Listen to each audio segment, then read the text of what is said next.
enough time. So this is a very exciting session on embedded system security or cases. And we have three full papers and two late-breaking papers in this session. And the first paper is, protecting window-based security or scheduling against schedule-based attacks. And the presenter is Chunqiao Liu, I think the second speaker. And he's from Dalian University of Technology in China. He's pursuing his PhD in computer science. His research is centered around embedded real-time security with specific focus on scheduling algorithm against schedule-based attacks. He's exploring innovation solutions to presenting security challenges in the field of real-time systems. With that, I will invite Chunqiao Liu for presenting his work.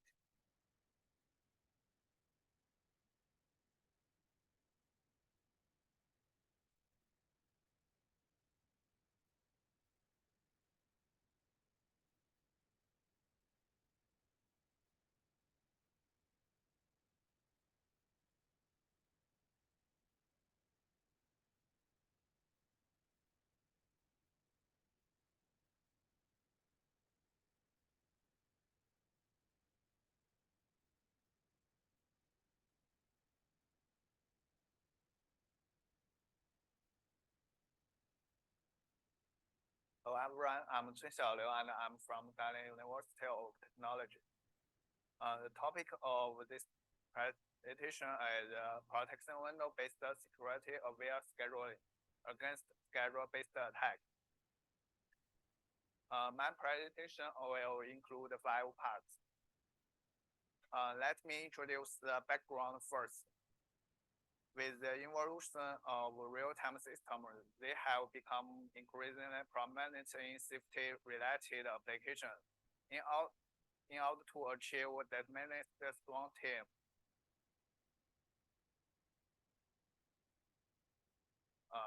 runtime behavior, timing predictability is essential. Unfortunately, short predictable and deterministic execution pattern is a double-edged sword, which leaves the system vulnerable to some schedule-based attack. In addition, the real-time system tend to be remote monitoring and control enhance the system effectiveness. In addition, to be built from the common off-the-shelf components to reduce the development costs. That openness of the real-time system increase the exposure to risks due to the aforementioned trends. Schedule-based attacks have been adopted to target a real-time system. Schedule-based attacks are typically two-step process. First, attackers utilize existing observed information and to infer future scheduling details. Once attackers have enough information,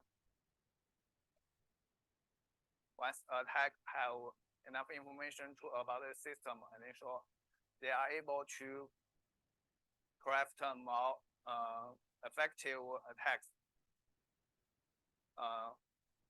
such as damaging vacuum function by override the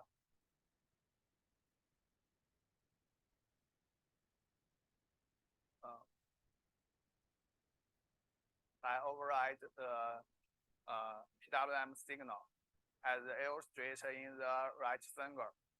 Without exact schedule information, the attacker override the random initial offset, and the PWM overriding by the attacker is typically brief. Once the attacker gains enough information with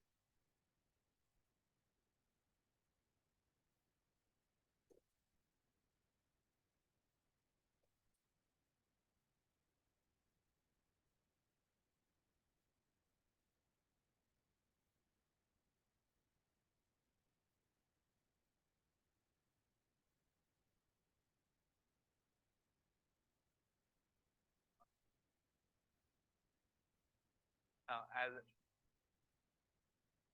illustrated in the right figure. Without exact schedule information, the actual then updates with random children and then show offset. During which the PW signal is overridden as typically brief. However, once text gains enough information, he can try. The duration of PWM signal overlap is significantly increased. This poses a security threat to the system. Consequently, it's extremely important to provide an efficient security strategy against the schedule-based attacks in a real-time system. Now let me introduce the system model. We are dealing with real-time task with periodic and independent with impact deadline and have worst case execution time. We assume that all tasks are scheduled on a uniprocess platform and follow the IAM scheduling policy. We assume a task set contains an independent job, and each task twice generates an infinite number of jobs.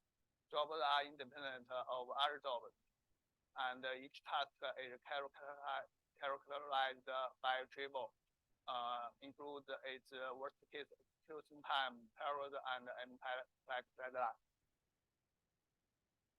Here we consider an adversary that tries to launch a posterior schedule-based attack on a victim task.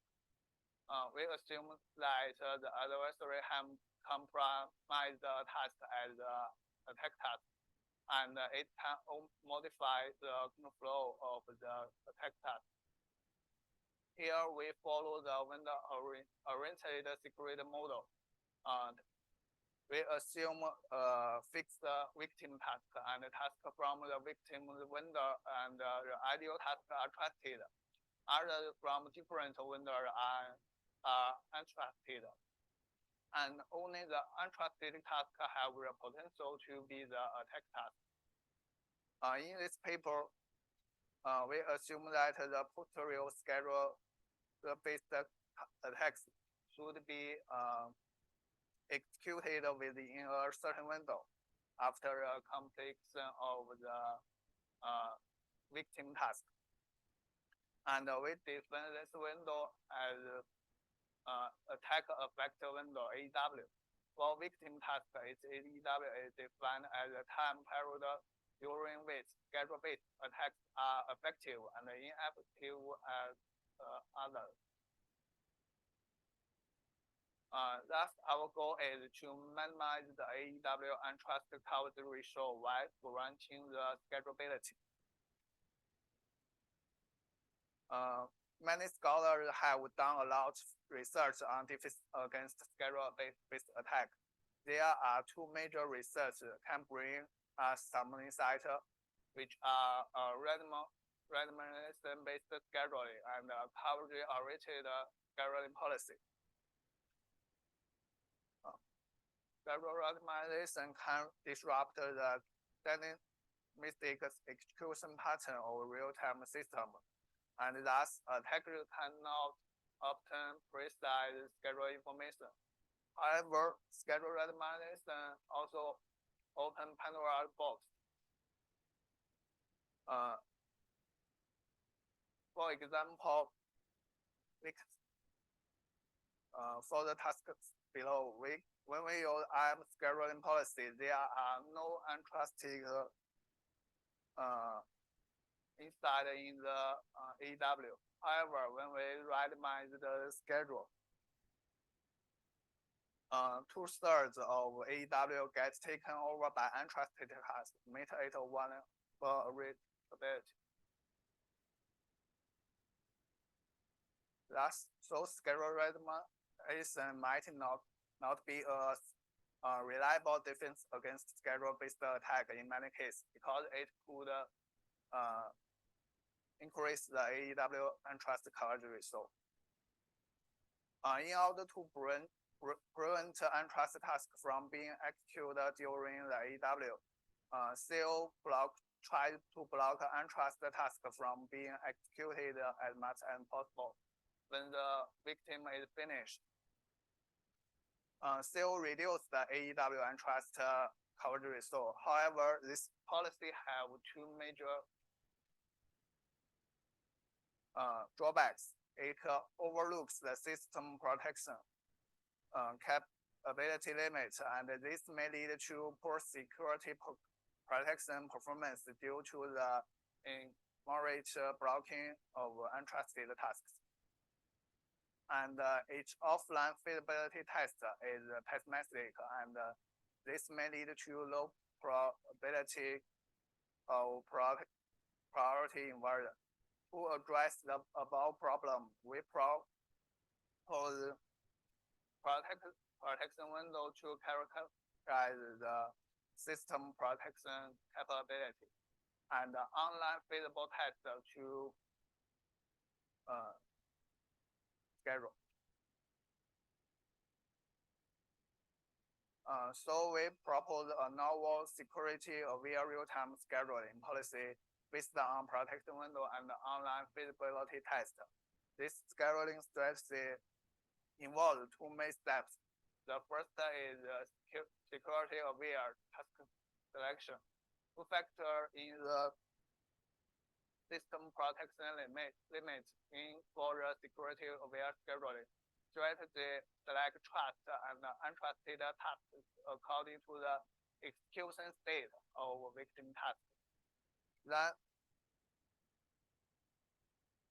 the online feasibility test to enhance the priority inversion opportunity. We introduce a precise online feasibility test based on bid interval, followed by a lower complex online feasibility test based on priority inversion budget. Based on the security-aware task selection and the online feasibility test, an efficient security-aware scheduling algorithm is designed to minimize the AEW untrusted coverage ratio while guaranteeing the schedulability. Now, the protection window is introduced to take the system protection capability limit into account to guide the security-aware drawing. For the victim job, its protection window starts at its completion time and ends at the earlier of the next release of the end time of the first untrusted task.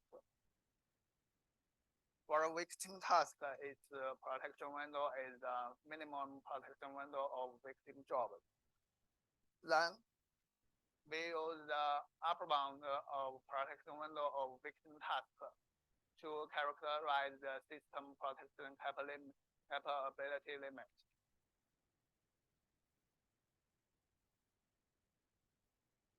Based on the upper bound for the protection window, we formulate the strategy for selecting security tasks. We distinctively schedule trusted and untrusted tasks based on upper bound of protection window of victim task according to the execution state of the victim task. For a selected security task, we need to determine whether its execution at the current moment would disrupt the schedulability. Thus, to ensure schedulability, feasible tests should be performed for each task talking have with higher priority than top task. To calculate the worst case finish time for task talking, we introduce the bid interval at the talking level. This interval spans from the current time and to the worst case finish time of job of talking. And this interval is composed of the length of priority inversion, the remaining execution and future execution times of jobs that arrive within the building interval. Thus, this online feasible test can increase the priority invariant opportunity for a security task by considering the runtime behavior. However, the future execution need to calculate it iteratively. This iteration number of building interval analysis is bounded by the jobs of higher priority released in a building interval, and thus the complexity of this feasibility is pseudo polynomial. And to avoid iterative calculation in the building interval analysis, an online feasibility test based on priority invariant budget is introduced. We consider two cases depending on the status of test toolkit, active and inactive. When toolkit is active, the remaining execution time and the worst case inference from its toolkit before deadline should be considered. And when toolkit is inactive, the delay execution of high priority caused by priority invariant and the maximum stake of toolkit should be considered.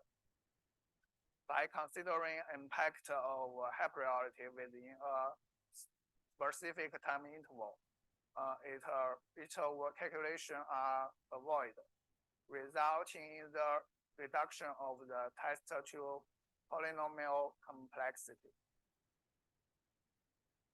Now it's our evolution. We use randomly generated task set. We have three main goals for our evolution. To compare the performance in terms of AEW and trust coverage resource, and schedule overhead in terms of the aggregate schedule time in hyperparallel. Third, defense effect against the schedule leak in terms of the inference success rate. First, AEW and trust coverage resource. The finger shows the AEW and trust coverage resource versus the task set utilization of different algorithms for a system with different AEW size. We can find our algorithms consistently outperform the existing algorithm still for all AEW size. This is because our algorithm can schedule trusted and untrusted tasks based on protection window and online feasible test. Second, schedule overhead. This figure illustrates our average schedule time of different algorithms when AEW is 30% of victim period. We can find CO++ PIB has lower schedule overhead than CO++ BI. The main reason for this is that CO++ PIB reduces the online computing overhead by the offline maximum stake analysis. We can also find CO++ PIB and CO exhibit closed schedule overhead for all task evaluation. This is because they have the same complexity. Third is scheduled inference success rate. Functional scheduled inference success rate of different algorithms. We can find that both CO++ BI and CO++ PIB also consistently outperform CO in terms of scheduled attack defense effect, and PIB and BI have a similar level of defense effectiveness. So next is the conclusion. We introduced the protection window to characterize the system protection capability limit to guide the efficient security aware scheduling. Second, we design an efficient security aware scheduling algorithm CO++ PIB to mitigate the schedule-based task attack vulnerability. CO++ PIB and CO++ BI drive better performance compared with CO in terms of AEW and trust coverage ratio. The next is our future work. First, evaluate CO++ in more realistic real-time system and support system models with task dependencies. As support for multi-core systems with multiple victim tasks. That's all. Thanks for your attention. You can take several questions. Wants to start?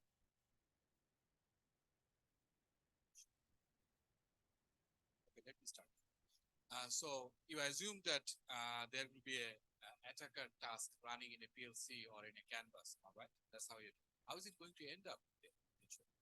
And why I am not get during the verification or testing time task?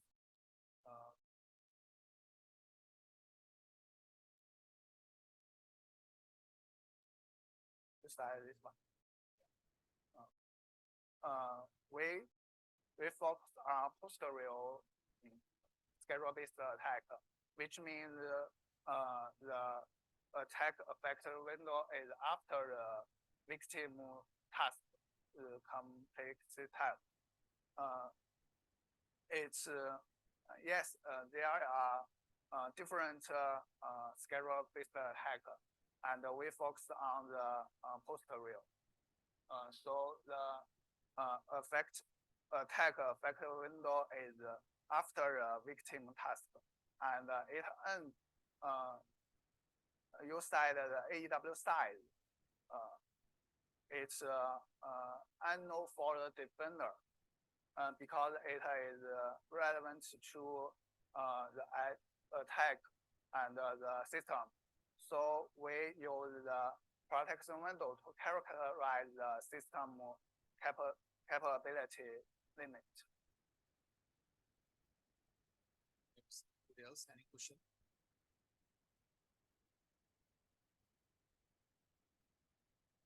Okay, if not, let's thank the speaker again and we can take this discussion offline. Thank you. Third speaker still now. Her slides. She sent me email. Do you know if she's presenting online?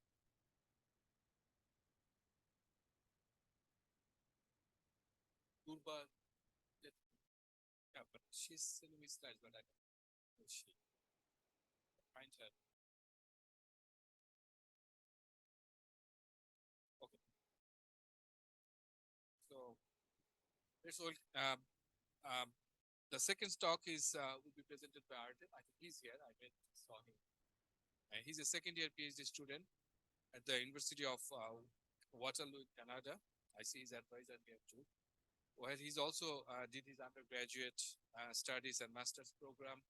His research interests include embedded systems, computer architecture, GPUs, and definitely real-time systems. So let's welcome Artem.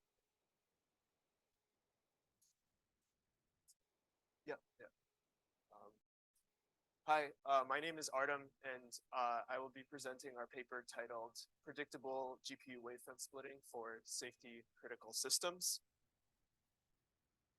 So GPUs are compute devices that are designed for massively parallel applications, and this makes them well suited for machine learning and computer vision algorithms, which means that they are increasingly used in safety critical systems, such as in autonomous driving, where it's used in features like blind spot detection and active collision prevention.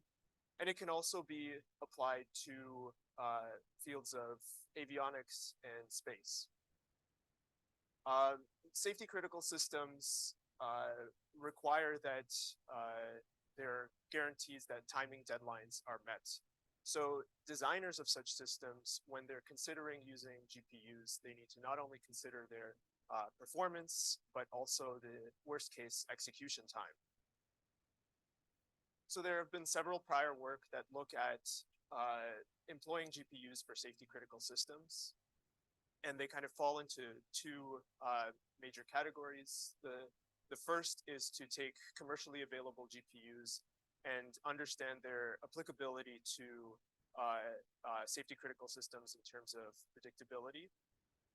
And there are other works that propose entirely new GPU architectures that are designed for safety critical systems from the start. But there are some performance barriers in GPUs that have been studied that these prior works do not cover. And one of these problems is known as branch divergence. And one of the potential solutions is known as wavefront splitting. And there are several works which propose a related version of this implementation. So what we want for safety critical systems is to find a way to leverage wavefront splitting while also having some understanding of what the worst case execution time will be.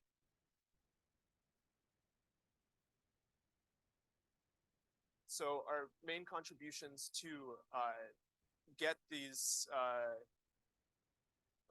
this performance benefit from wavefront splitting while understanding the worst case execution time are first to add dedicated hardware to the GPU that is reserved for wavefront splitting.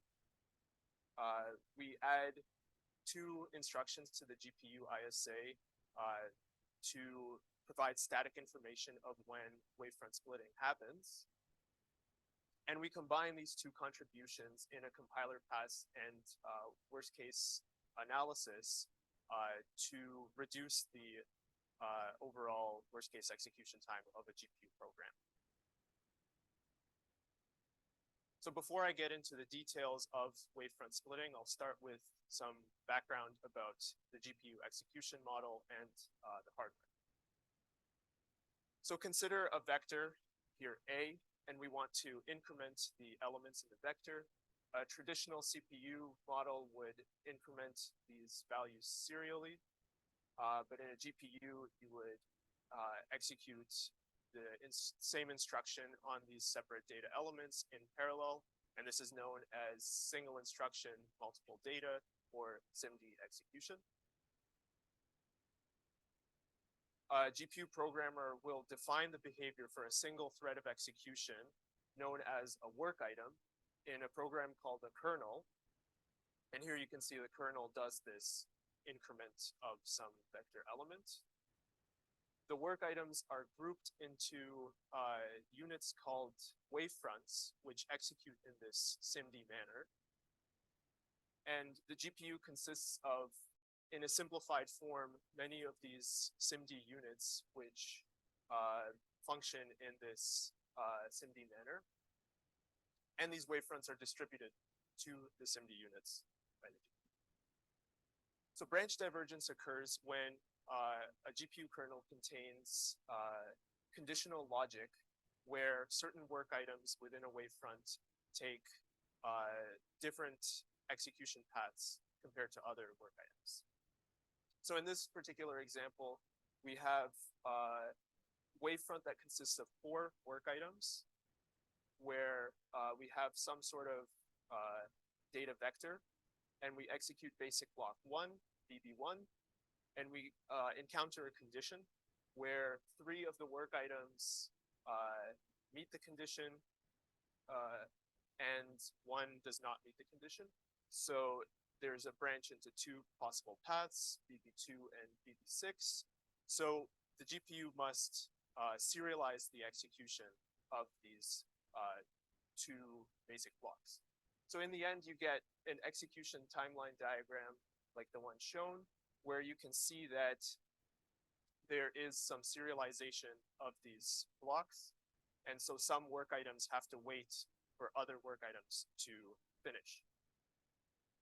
What some prior works have proposed is to split up the wavefronts and allow them to execute in a parallel or interleaved fashion. It's okay. So these branch divergent blocks can overlap. But when we try to get this performance benefit for safety critical systems, we see that there are two key issues in terms of the worst case. So first of all, these split wavefronts execute on shared hardware, which might not be available. And second of all, these the points in the program where the wavefront split is not known statically. So the first issue again is that there is all of the split wavefronts execute on shared hardware, which might not be available. And so in the worst case, the execution actually is serialized. And furthermore, because there are many wavefronts executing on the GPU, all of these can split. And so there can be enough interference, and that we find that in the worst case, this kind of wavefront splitting can have an even worse or an even larger worst case execution time than if you didn't split at all. So the solution we propose to address the first issue is to add dedicated SIMD units to the GPU that are explicitly reserved for executing split wavefronts. So, and within these extra SIMD units, we add some additional bookkeeping registers to keep track of the relationships between split wavefronts. And by having these reserved resources, we can guarantee that when a split wavefront needs to execute, its partner can execute in parallel at the same time. So the second issue is that the GPU splits these wavefronts, but we have no static information about when these split operations happen. So there is actually an impact to what choice you make with regards to splitting. So in this particular example, splitting at one or the other branch, you have different resulting execution times. So if you don't have information about which one splits, then your worst case execution time analysis must assume the worst possible choice.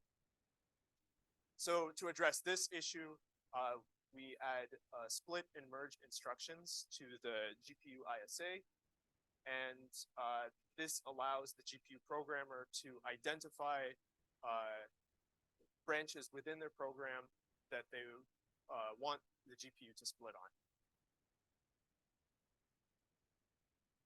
So using both of these added features to the GPU, we incorporate them into a compiler pass and worst case analysis.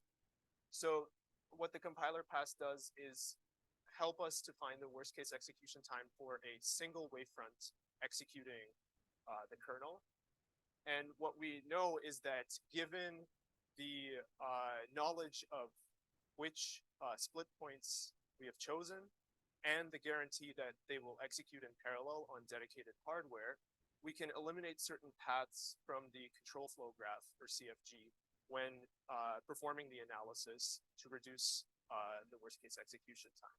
When we compute it, we use a measurement-based analysis where we use a measurement-based analysis for each individual basic block, and we put it together for the entire CFG using a prior work that performs this type of analysis. Using this worst case execution time for a single wavefront, which we call EWF, we compute the worst case execution time for all wavefronts that are executing the kernel. So here I start with just one, and then we can have multiple wavefronts executing on the GPU on separate SIMD units all at once. But the GPU programmer might want to execute more wavefronts than that. So we have some serialization of these wavefronts taking place. And once we sum up the entire value of those execution times, we get E kernel, which is our overall worst case execution time. So to evaluate our design, we implement these changes, which we call predictable wavefront splitting, or PWS, in the AMD GPU implementation in the Gem 5 simulator. We use by default 16 SIMD units and 4 wavefronts per SIMD. We evaluate our design using a mixture of benchmarks, the Rodinia GPU benchmark suite, and we supplement this suite with our own synthetic benchmarks that stress the worst case. And we compare 3 different configurations. We look at existing architectures that do not split. We look at prior works in wavefront splitting, which we call dynamic wavefront splitting, or DWS, and our work, which we call PWS. So when we look at the synthetic benchmark results, we compare the analytical worst case execution time for the entire kernel that we get compared to existing architectures that do not split. We see a reduction from between 56% and 73%. And compared to DWS, we see a reduction from between 50% and 88%. Then we also look at some parameter sweeps of the synthetic benchmarks to get some additional observations about PWS. So first of all, we see that as we increase the percentage of divergent or branch divergent instructions within GPU kernel, there's a greater reduction and thus greater benefit to using PWS. As you increase the number of memory instructions, the worst case execution time reduction impact is less dramatic. And that's because we don't duplicate the memory hardware. We just duplicate the SIMD units, which prioritize ALU computations. And finally, if we don't want to add dedicated hardware and instead fix the total number of SIMD units and simply reserve some of them for executing SWFs, and so we fix at different values, we can see that there's still possible reductions in the worst case execution time. Looking at the Rodinia benchmark suite, we see that the reduction in worst case execution time is not as dramatic, and this is because these benchmarks have less divergence than our synthetic benchmarks. But for the average case, we see a performance improvement of 1.11x for the suite as a whole. So to conclude, we have added, or we attempt to gain the performance benefit of wavefront splitting while also considering the worst case behavior. So to do that, we have added dedicated hardware to the GPU, adding these reserved SIMD units. We have added split and merge instructions to the GPU ISA for static information about when splitting happens. And we incorporate these 2 contributions into our compiler pass and worst case execution time analysis to reduce the overall worst case execution time of the GPU kernel. So what we find is that we, with this architecture change, we can get the performance benefit that was offered from wavefront splitting and still reduce the worst case execution time. So it makes it applicable to safety critical systems. Thank you. Thank you very much. Yeah, we have time for questions. Thank you.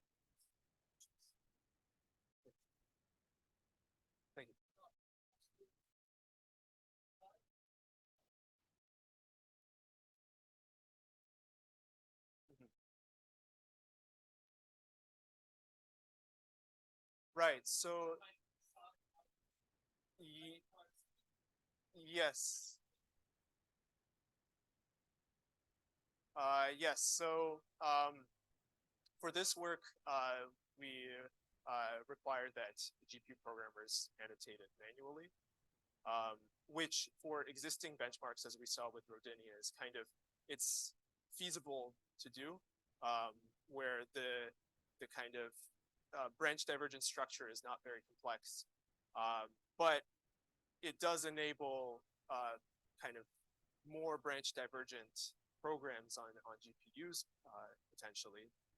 And in those cases, if you get to more complex control flow, then it might be more difficult. So that's one thing that we're looking at is automating this process of determining where the best split point is going.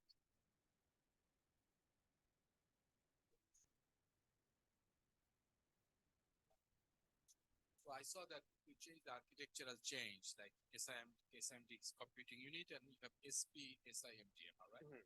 So are you doubling up the total computing units?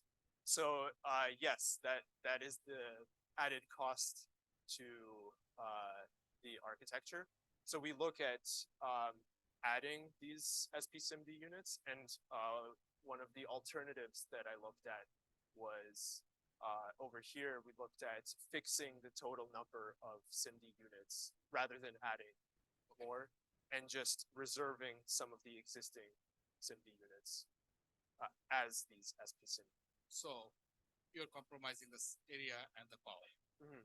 Okay, related to next question. So for the programmers, I saw that two new instructions you have added. Are you also giving some APIs, planning to give some APIs for the programmer? Those, I forgot the name, but two new instructions are added. Yeah, so we want to incorporate that within the compiler flow, Yeah. so that it is kind of automatically done by the compiler, and once you get whatever binary you want to execute on the Okay. GPU, it will already have these split and merge instructions automatically inserted. But for now, it's Any other question? Okay, if not, let's thank the speaker again. Thank you very much. Yeah, good. Meanwhile, you can go and check your slides. Maybe I can slowly introduce it. Yeah, we have some time.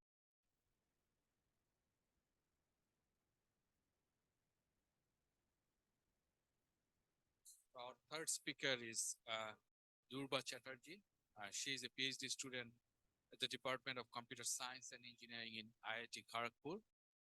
Her research interests include automated formal analysis and computer-aided design for hardware-based security primitives, especially PUF, physically unknowable functions.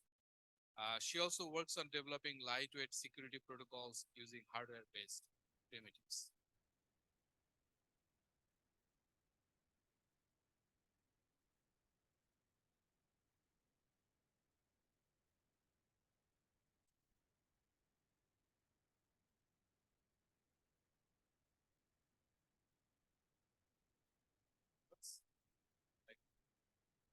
So good morning, everyone.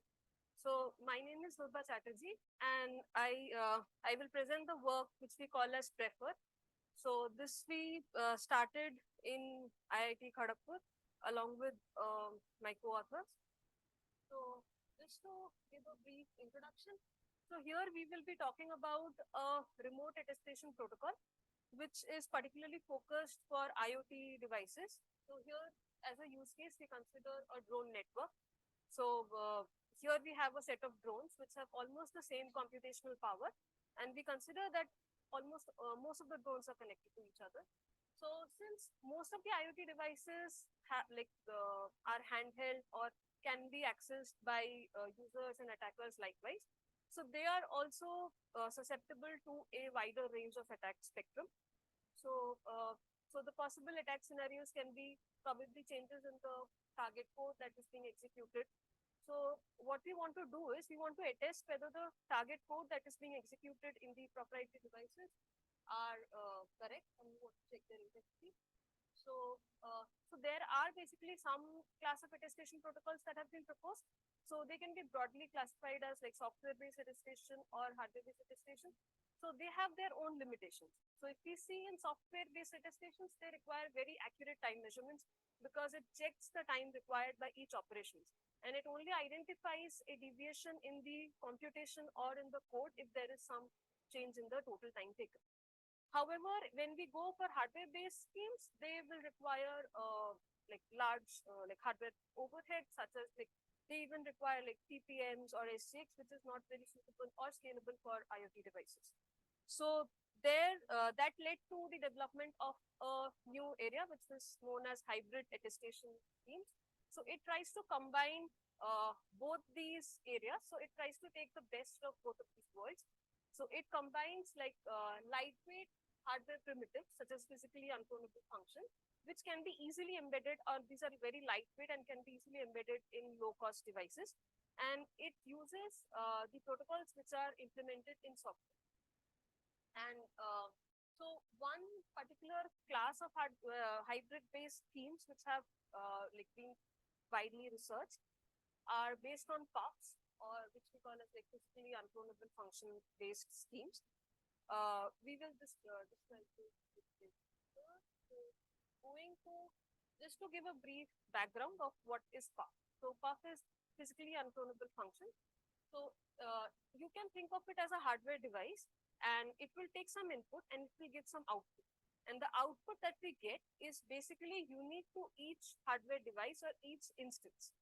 So we can say that that input and output mapping forms the fingerprint of the device and can be used as its own identity. So, and another unique factor is that if you take two instances, since the mapping depends on the intrinsic factors, it makes any two instances which can be manufactured in the same settings, even on the same fabric, like they will have different mappings. So,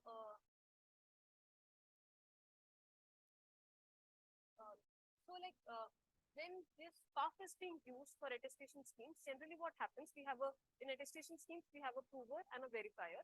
And at the prover end, the device has a PUF embedded. And since these devices are unique, the other end needs to have some version of the PUF. So either it stores the input-output mappings, or it stores a software model which emulates the PUF. So it has its own limitations. So after PUF, a new primitive we call as physically related functions that was proposed. So physically related functions can be considered as a successor of PUF. So it builds on the idea of PUF, but the key difference between these two is that when we talk about a PREF, we are talking about a related function. So we are implementing a related function in hardware. So we start with two devices, and if we observe closely, we say that two devices are unique over the entire set. But if we restrict ourselves to a small subset, we can see that for those subset of inputs, the function outputs will be related. And that's how we say that we implement related functions in hardware. And so let's say if we consider this small toy example, if I have these two devices, DA and DB, I will say that these are related if the Hamming distance between the responses from this for some given input is less than some threshold delta. And if I take any other input, which is not a part of that related input set, they will basically give me any uncorrelated response. So this actually led to like more protocols which actually mitigates most of the PUF-based drawbacks. So if both these criteria are satisfied, we say that these two devices form a physically related function pair. So now we can also extend this PREF phenomena to multiple devices. So let's say I have two pairs of devices, DA-DB and DA-DC, which are related over these two input sets. And there are chances that there may be intersections. So if I see the green region, in that green region, DA, DB, DC will have similar outputs, which we do not want. If we want only two devices to communicate securely, we would have to remove those subsets. So we denote these as the unique related subsets, and any security schemes that we build on top of this will be using these unique input sets. So this is our main contribution, which we call as physically related function based remote attestation framework. So this just an overview. So we'll go one step at a time. So if we go, so we'll start, so we have a setup phase, and the setup phase includes three devices. It has a trusted entity, it has a verifier and a prover. So first, both these provers are provided with a PREF instance each. And now what they'll do next is that they will try to find the related inputs over which they can operate. So for that, they will take use of the trusted entity. So the steps involved in this process are: first, we will create a model of these instances, say for the prover and verifier device, using some particular inputs which are only available during the setup time.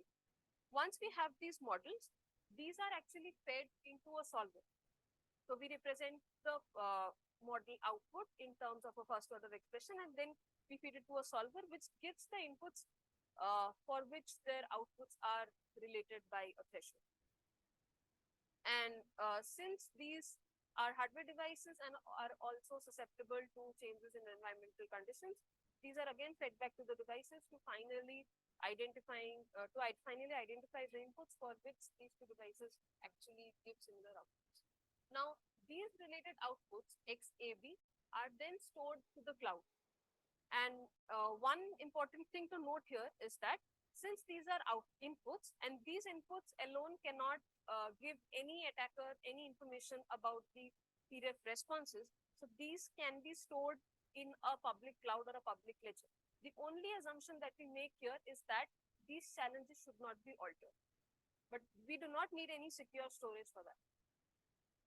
So once these are uploaded in the cloud, next step in the setup phase is that the prover, we assume that it has a memory, and certain blocks of memory, or like the memory is segregated into blocks, which are then hashed and stored into the cloud. And once these steps are done, we can go on to the attestation phase. So it comprises of two parts. One we consider as the static attestation, and one is the dynamic attestation. So they have two different objectives. So the static attestation checks the integrity of the main memory before the target code execution. And in the dynamic attestation, we check the runtime verification, whether the actual code that we want to run, whether that is being run or not. So first we consider the static attestation. So here we have a main memory, and we want to check whether the values match with the values that we stored in the setup phase. So this is just an overview. And so moving to the static attestation protocol. So here we see that here, unlike general attestation schemes, the attestation is initiated by the prover. So in most of the remote attestation protocols which have been proposed so far, it is assumed that the verifier is correct, or verifier cannot be compromised. But here we want to also verify the authenticity, we want to check the authenticity of the verifier. So for that, the prover sends a nonce to the verifier, and the verifier queries the related challenge corresponding to the nonce. So these related challenges, as we mentioned, are already stored in the cloud. So it picks a related challenge on the basis of the nonce. And another objective of sending the nonce is to ensure freshness, so that there is no replay attack. So once it gets the nonce, it will feed it to the PUF, or feed it to the PREF, which we denote by D and D prime respectively. And it generates the first related challenge, calculates the response, and generates its helper data in field, and sends it back to the prover. Now prover also generates the same related challenge and checks it with the response that it has obtained from the verifier. If both these match, then it knows that the verifier is correct. And then it moves on to the attestation part. Now for this, the whole crux behind this is it performs a pseudo-random traversal over the memory. And the pseudo-random path, or the pattern that is being traversed, is dependent on the PREF response and the previous hashes. So what it ensures is that any third party, since that instance does not have a PREF, and he or she will not know the exact path that has to be traversed. Because if there is even a single iteration which is going to a different block, it will entirely change the hash value and we will not be able to match. So it generates an iterative hash and sends the corresponding helper data back to the verifier. And since the verifier has the corresponding PREF instance, it traverses the same path using the same set of related challenges using the previous hashes. And finally, it checks whether the final hash matches between these two. Then it says that there has been no alteration in the memory of the prover device. So at the end, they generate a token which we call as Z eta. So this is the attestation token which is generated at the end of the static attestation protocol. And once both of these devices have the same token, then it proceeds to the dynamic attestation part. So till now we know that there has been no modification in the code that is present in the main memory. So here we consider the data and the code blocks of the main memory. And now when we want to check for the runtime integrity, so for that we use a metrics which we call as hardware performance counters. So these were basically used for computing the performance of hardware events, but these have been subsequently used for security as well. So here we use it for our attestation.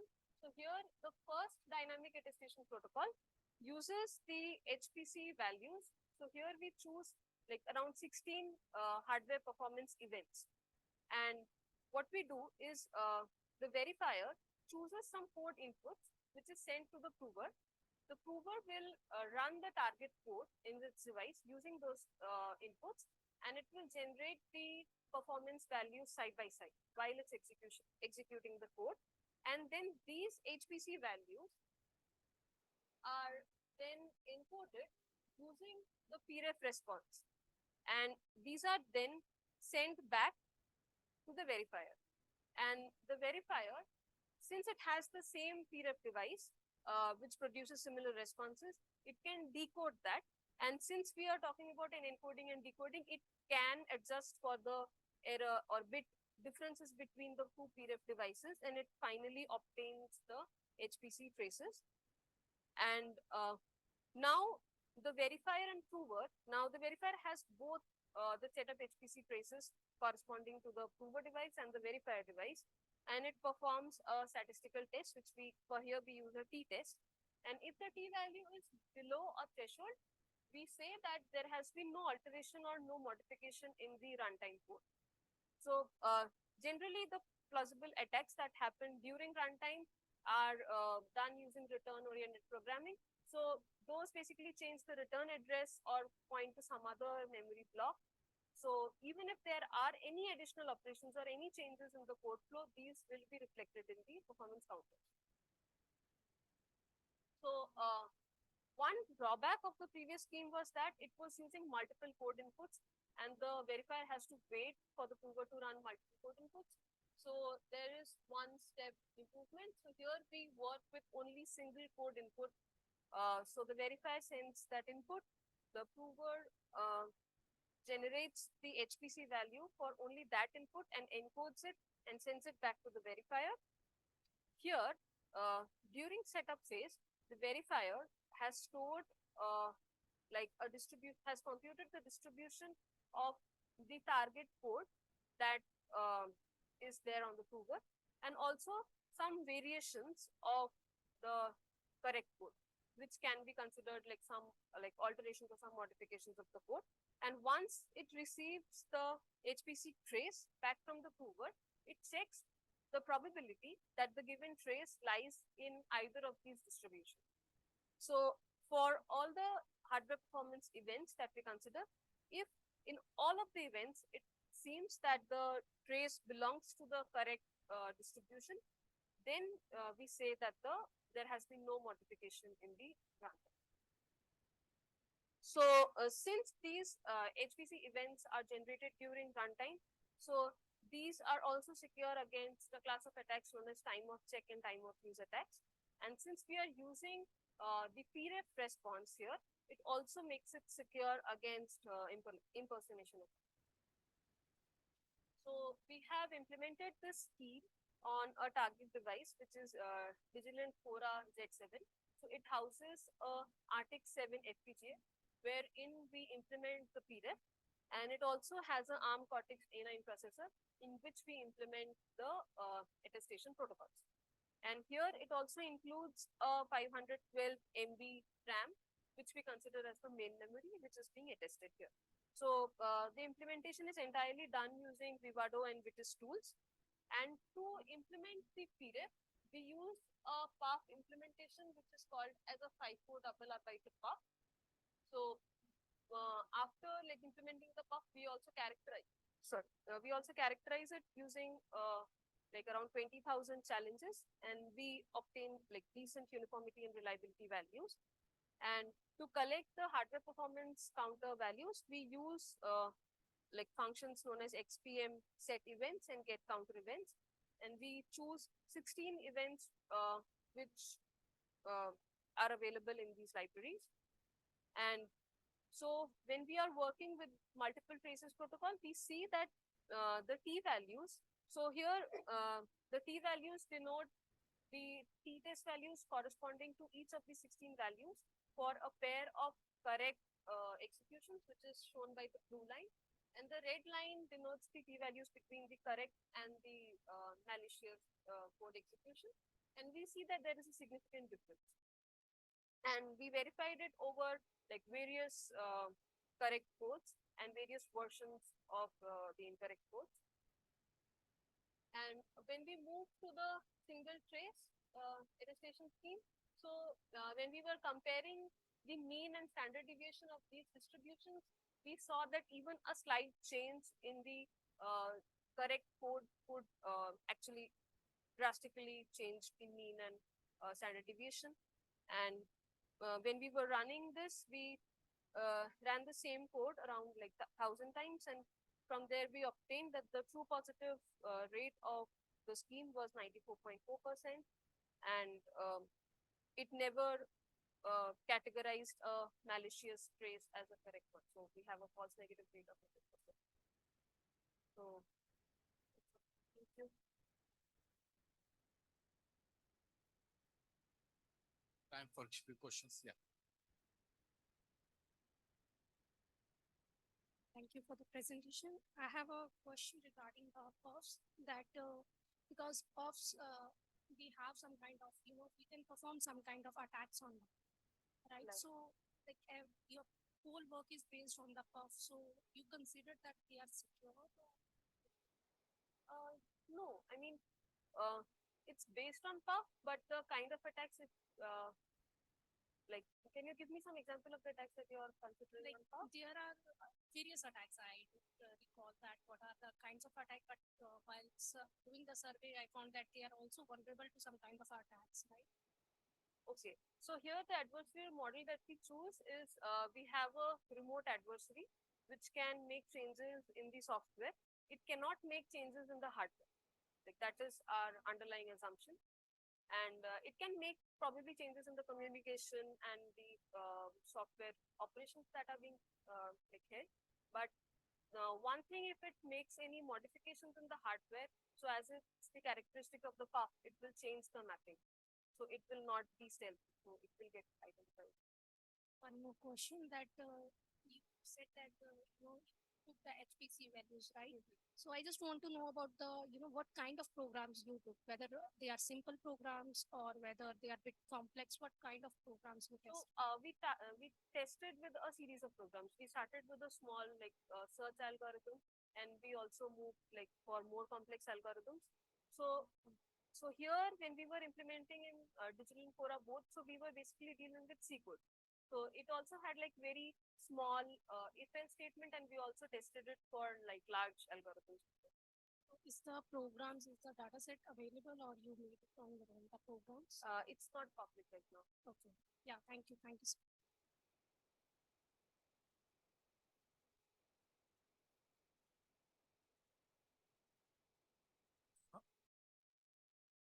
regarding the prover and verifier.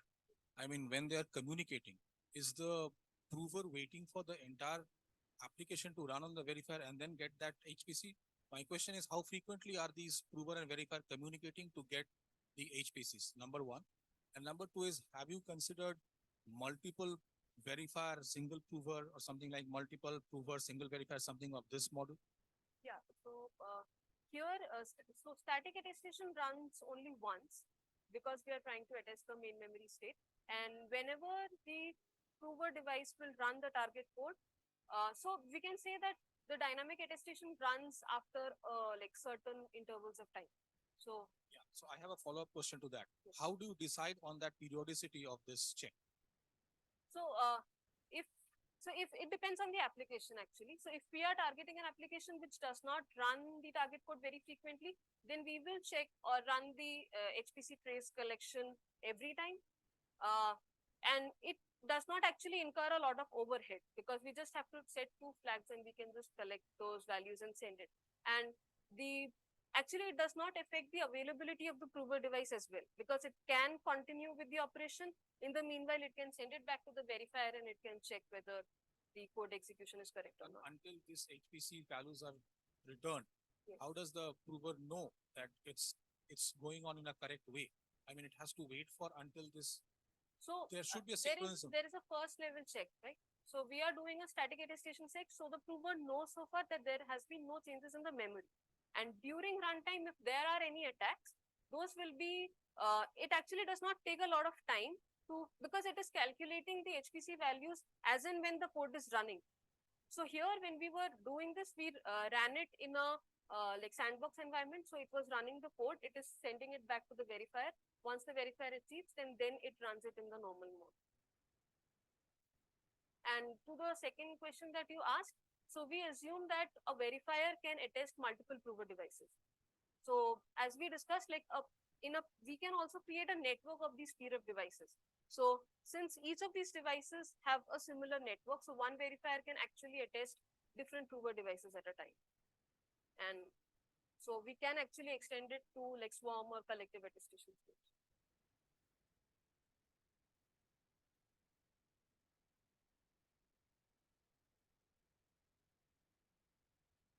Thank you for the presentation.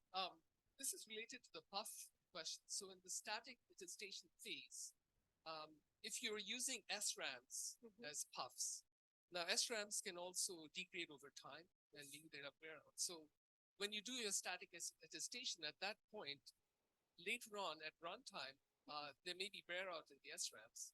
So perhaps your static attestation may be compromised because you may not have the same signatures as before. So have you considered what happens in those situations? Yeah.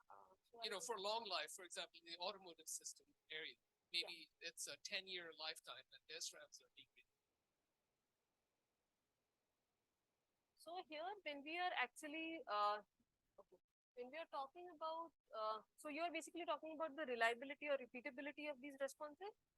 So here, if you see, we use the gen and reproduce functions. So we use a fuzzy extractor, which can correct few bit errors which might occur like over time due to reliability or environmental changes or aging and so on. So that is how it is being handled in this program.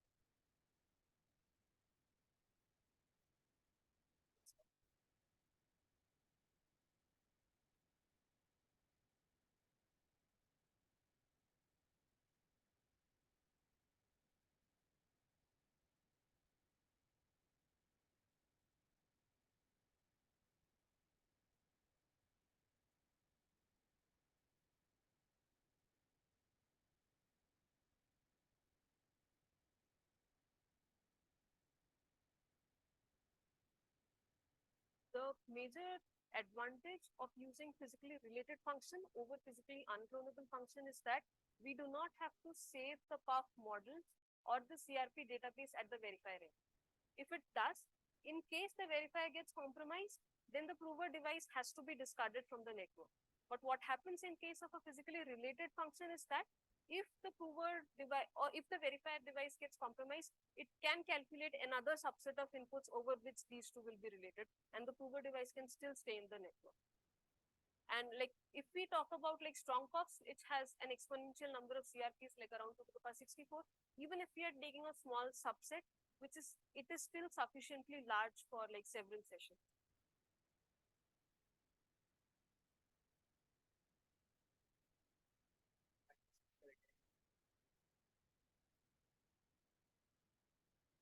Lead speaker by any chance?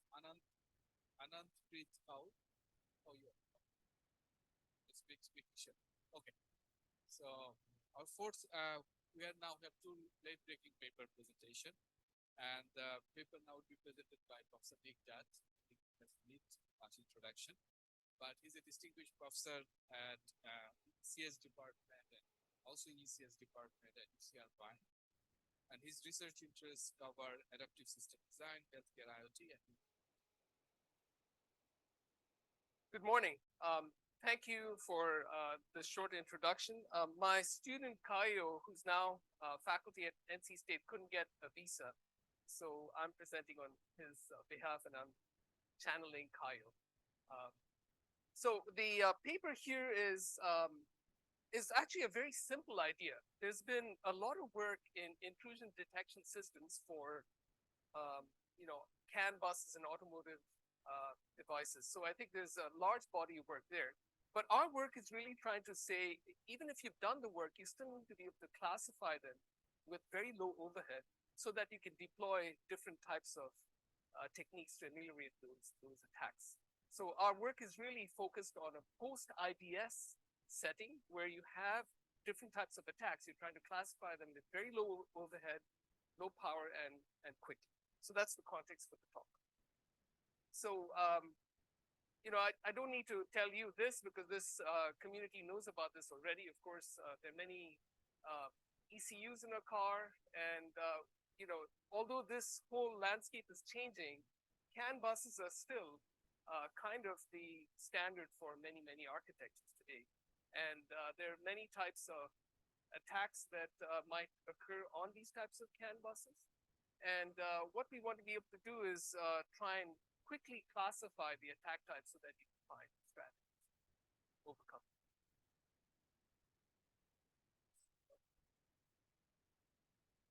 So just to review, right? So you have these different ECUs communicating over the CAN bus, and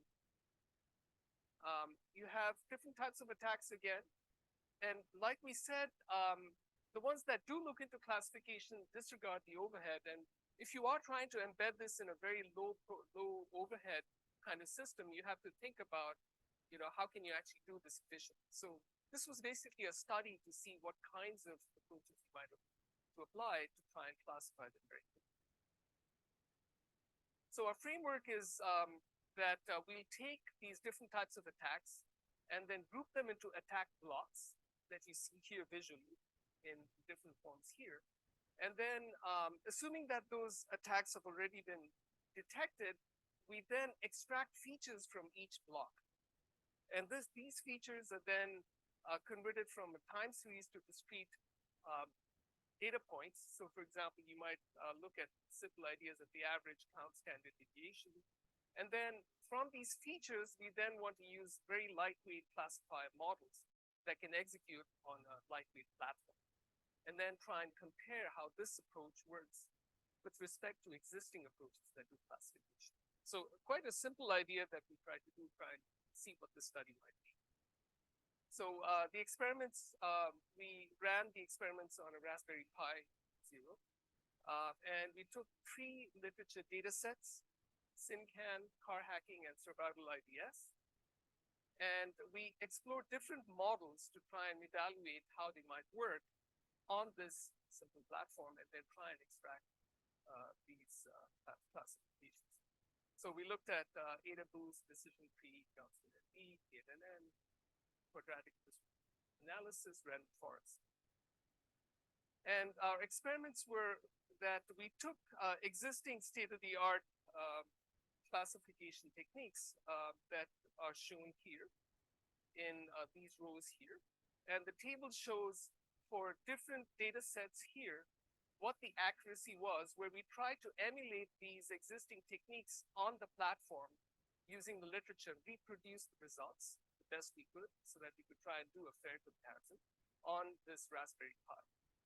And then what we observed was we tried to estimate what the accuracy was with respect to these different data sets. And as you can see, we observed that our local cap approach here is achieving very good accuracy with respect to the existing sets of existing literature. And also we observed that our latency is on par. I mean, there was one in which maybe you had another system that was generating much better, with incrementally better performance, but in general, the latency was quite good. And most importantly, the size, the footprint, memory footprint was very small. So you could see that we can achieve very good accuracy with low latency and extremely small size, which means that you could embed this on a very small footprint. So this early piece of work here is trying to show how you might be able to classify this efficiently so that you can deploy lightweight mechanisms in response. And so for further details, please come visit the poster. Unfortunately, I have to go to a steering committee meeting. So in case I'm not at the poster, please catch me offline during the conference and I'll be happy to talk. Thank you. Thank you very much. We can take one or two questions here during the poster presentation. Okay.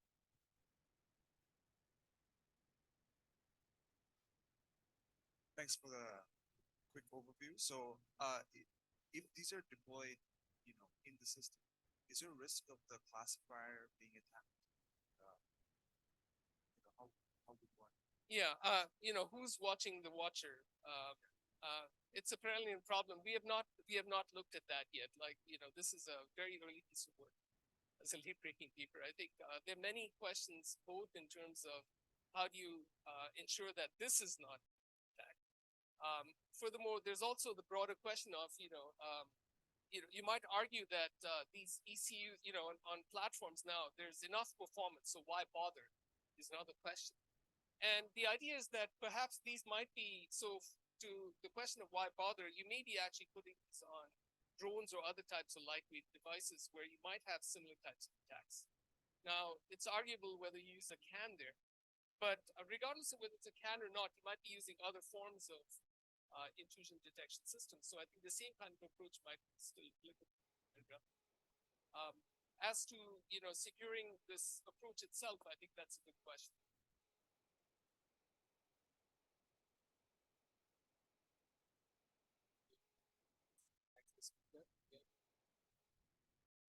So our last late-breaking paper today will be presented by Anant Preet Kaur, and she's from Indian Institute of Information Technology, Allahabad, and the Department of Information Technology.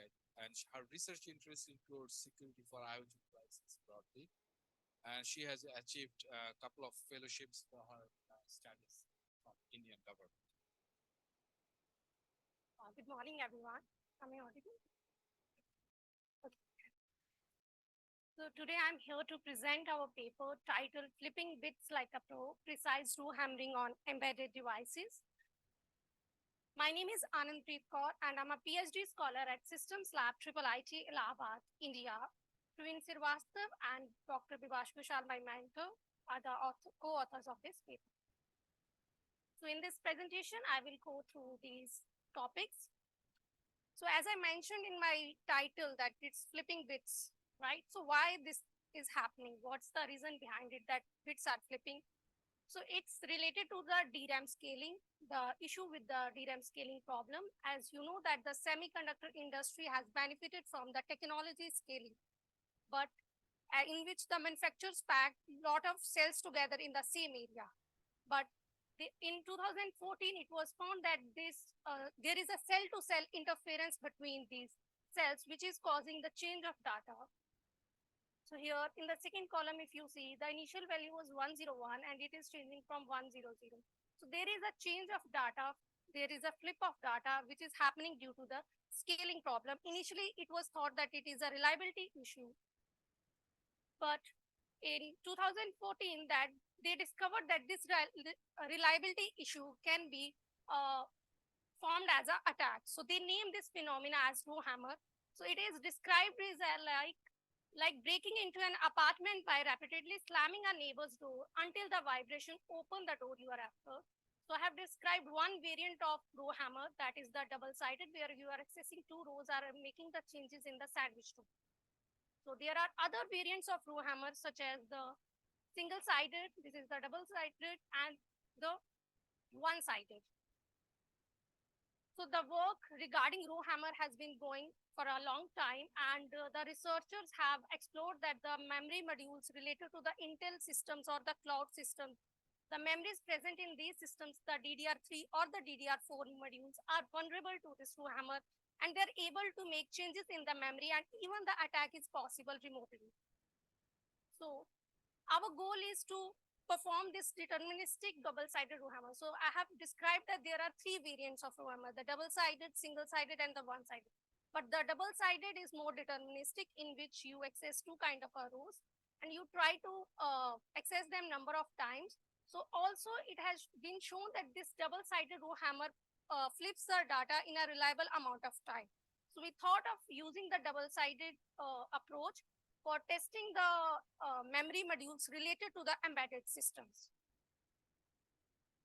So this is the basic methodology of double-sided, that there are two aggressor rows. This is the snippet code related to the ARM architecture. So we are accessing two rows number of times. We want that the access should be from, the next access should be from the DRAM. So we need to flush the instructions. So these are the two instructions that we have used, that we are accessing the two rows number of times. And the sandwich door, the middle row is at higher risk as compared to the neighboring rows. So this is the basic phenomena related to the double-sided, and this is the code, snippet of code related to that. So as I have described, the double-sided row hammer is, provide the number of bit flips in a reliable amount of time. But there are few challenges related to it, that how I have described that we need to access these three rows together, that these should lie in the same bank, that these should be nearest. For example, I'm accessing the two rows. If the target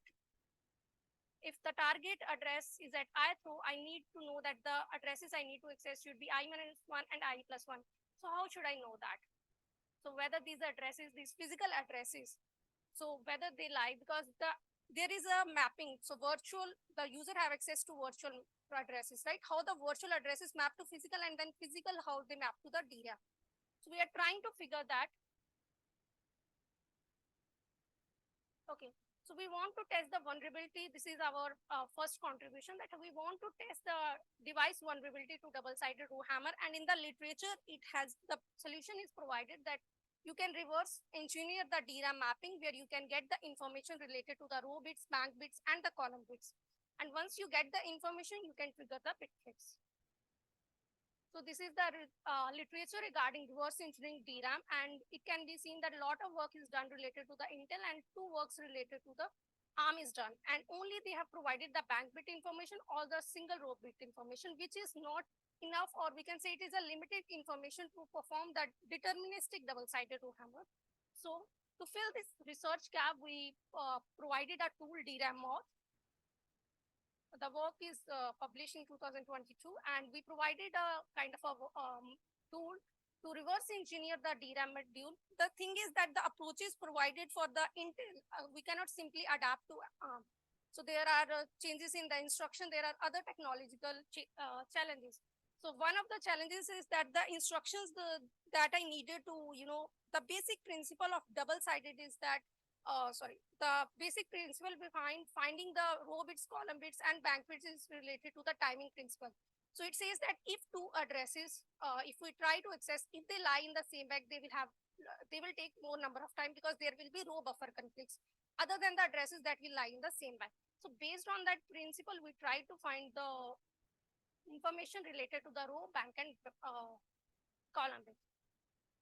So we validated that information on two DRAM modules, that we found the bits related to the Raspberry Pi 4B, which has memory of type LPDDR4, and Raspberry Pi 3B plus, which has memory of 3B LPDDR2, and these are the row, column, and bank bits corresponding to these modules.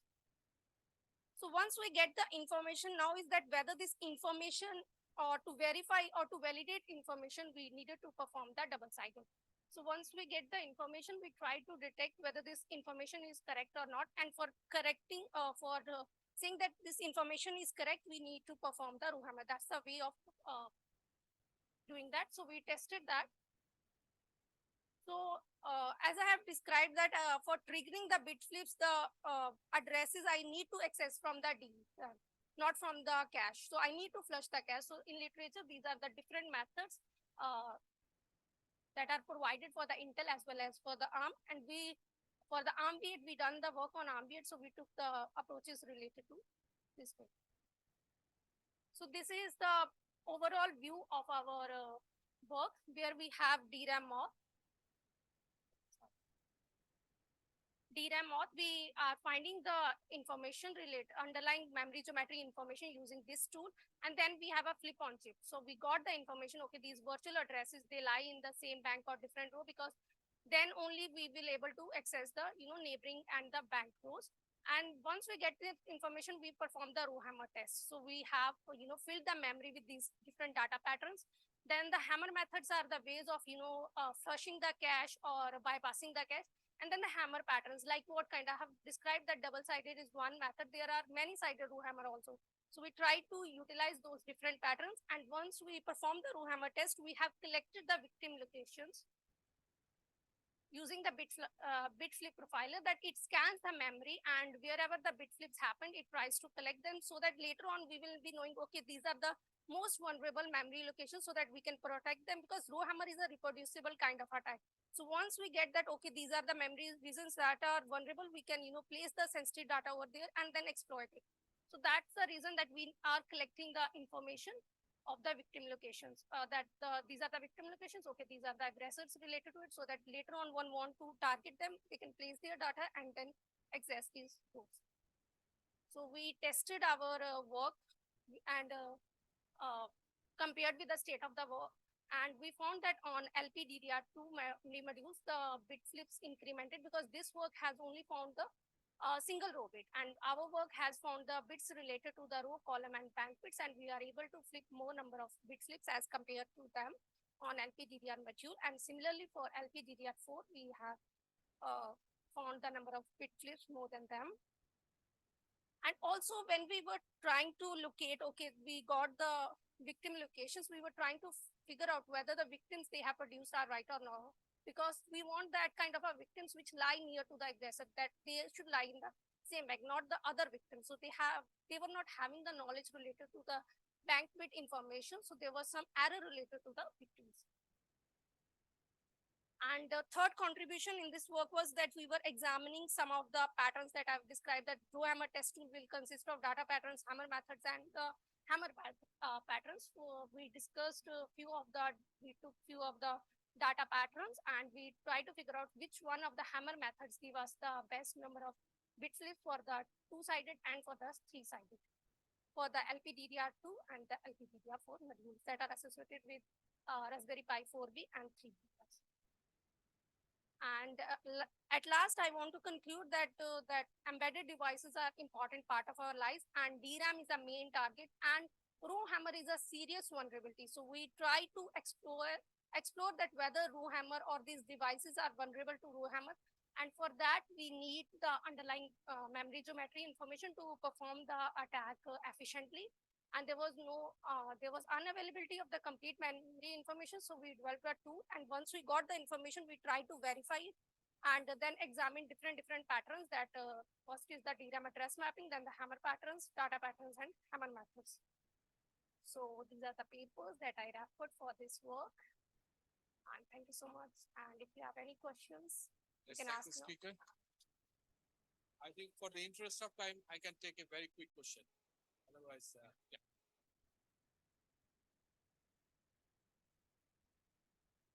Thank you for. I just wanted to know, like, I remember in the modern chips, they already have error correction techniques applied, right? So there are already protections when we try to access the data. So how you model these attacks?